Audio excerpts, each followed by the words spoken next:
你月這世上，誰能治得住一個天不怕地不怕的花花公子？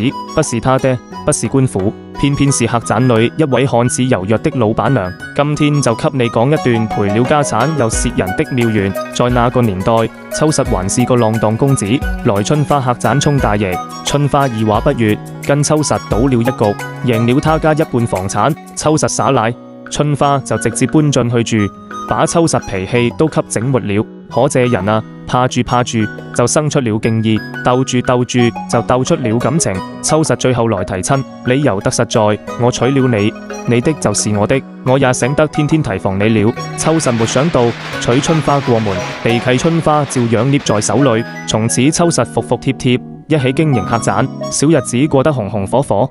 夫妻相處真別光想住炒贏對方，你得有閃光點，有能讓他心服口服的本事。智慧才是婚姻裏最硬的底氣，這比什麼炒馬都管用。